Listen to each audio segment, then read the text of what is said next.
Hello friends, today we are going to learn about impressions, their types and the techniques which is used in a dental setup. Definition: a complete denture impression is a negative registration of the entire denture bearing, stabilizing and border seal areas present in the edentulous mouth. Now we'll learn about types of impressions. Impressions may be of many types. Now let's start with depending on the theories of the impression making. Depending on the theories of impression making, there are three types of impressions. First, mucostatic or passive impression. Second, mucocompressive or functional impression. And the third and the last one is selective pressure impression. First of all, let's study about mucostatic or passive impression. It was first proposed by Richardson and later popularized by Henry Page. In this technique, the impression is made with the oral mucous membrane and the jaws in a normal, relaxed condition. Border molding is not done here and the impression is made with an oversized tray. In this procedure, impression material used is impression plaster and the retention is mainly due to interfacial surface tension. This technique results in a denture which is closely adapted to the mucosa of the denture bearing area but has poor peripheral seal. Thus, these dentures will have good stability but poor retention. Mucocompressive impression. Exactly opposite to the mucostatic technique. In this technique, the impression is recorded when the oral tissues are in functional and displaced form. Material used in this technique is impression compound, waxes and soft liners. The oral soft tissues are resilient and thus tend to return to their anatomical position once the forces are relieved.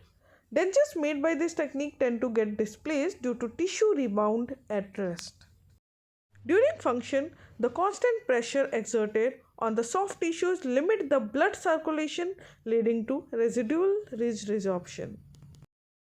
Selective pressure technique. It was given by Boucher.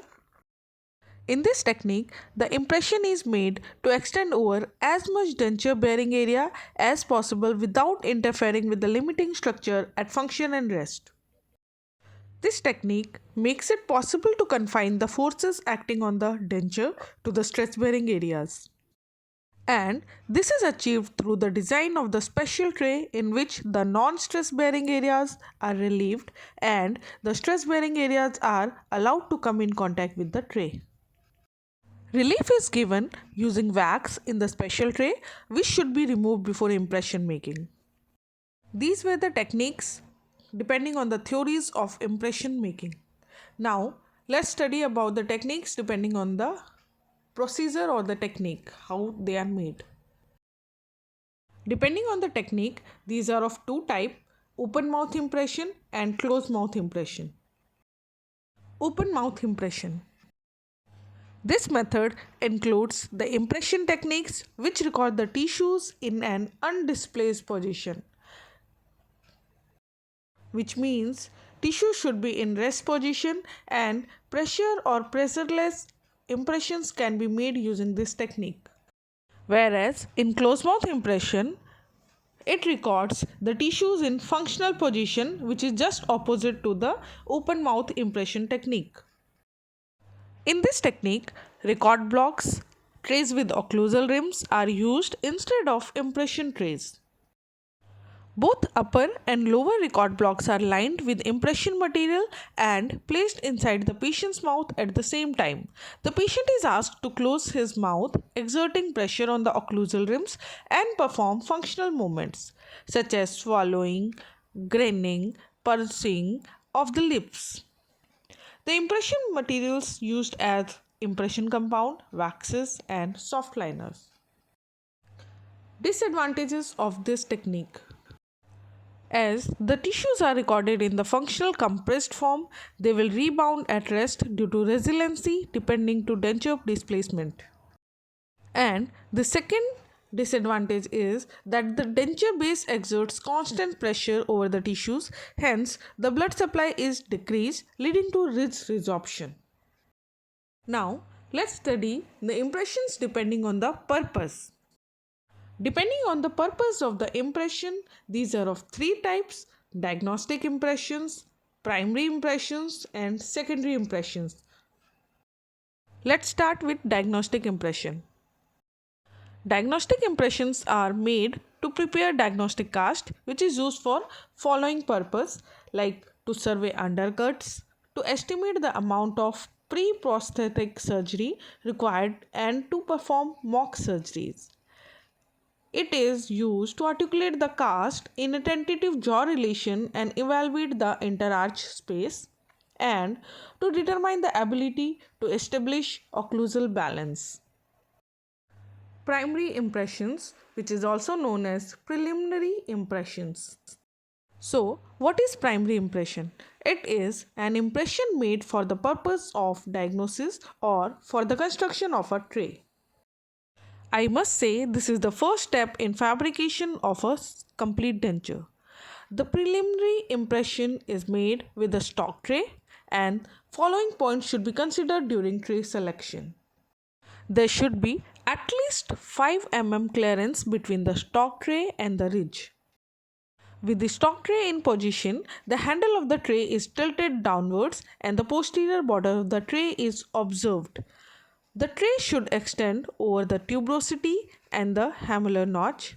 Similarly, in the mandibular tray should be raised anteriorly to check for posterior extension up to the retromolar pad. If the tray is deficient, utility wax can be added along the posterior border of the tray. The primary impression can be made using impression compound, alginate, or impression plaster.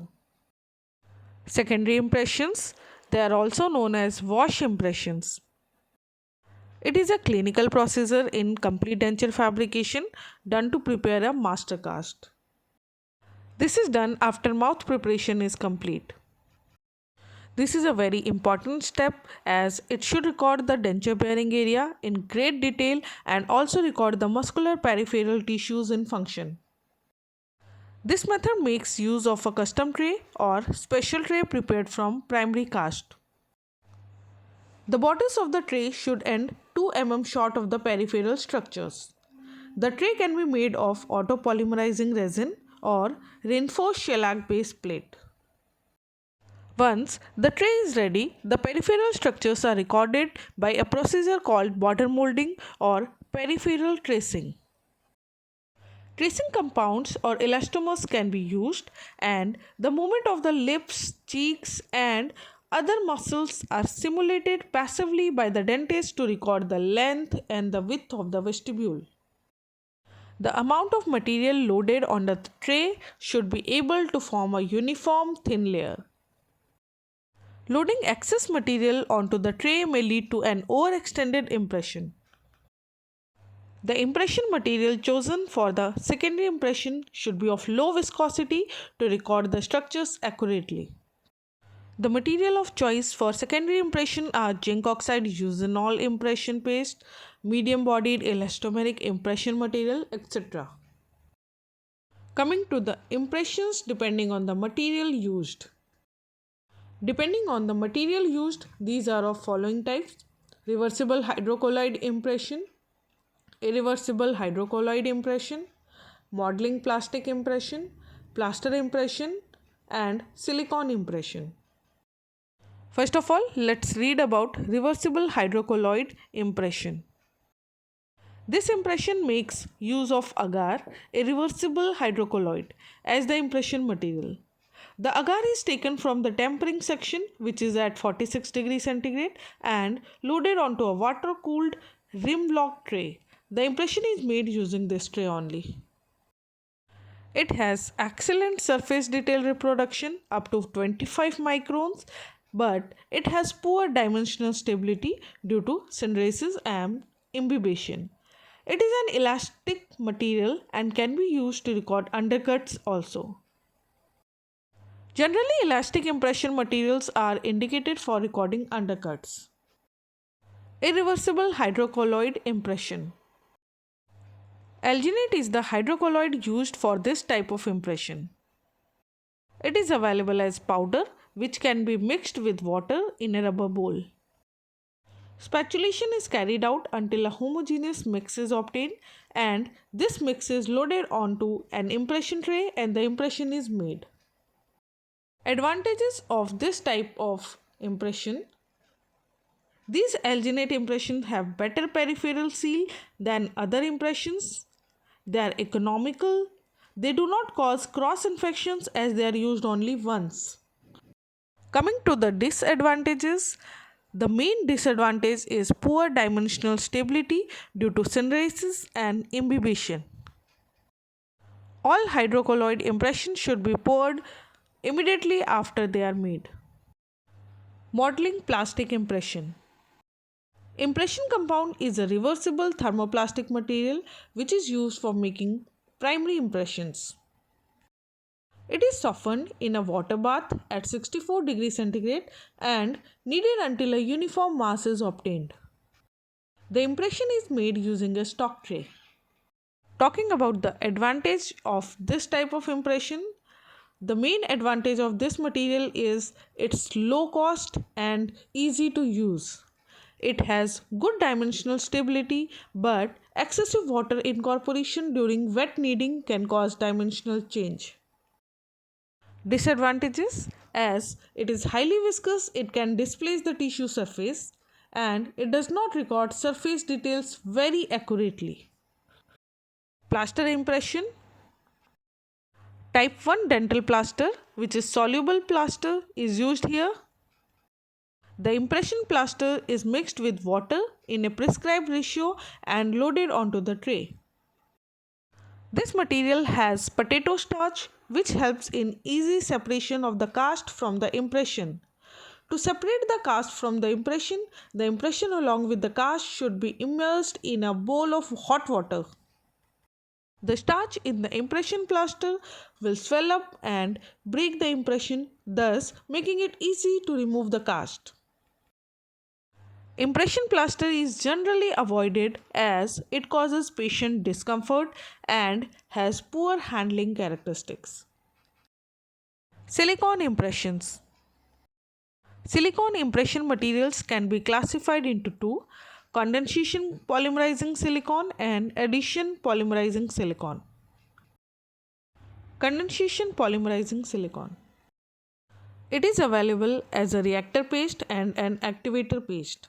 Both of them are mixed in the recommended ratio to produce a uniform mix. This mix is then used to make the impression. The main disadvantage of this type of impression material is there is dimensional instability due to formation and evaporation of ethyl alcohol from the impression. Addition polymerizing silicone is available in two forms: tubes and cartridges. While using the tube forms, the method of manipulation is similar to condensation silicones. When cartridges are used, they have to be dispensed in dispenser guns and used accordingly. This variety of silicone does not undergo dimensional change and the cast can be poured even after a week. Apart from the tubes and cartridge, the material is also available in jars. Thank you for watching my video. Friends, if you like my video, please subscribe my channel and ring the bell icon for latest updates.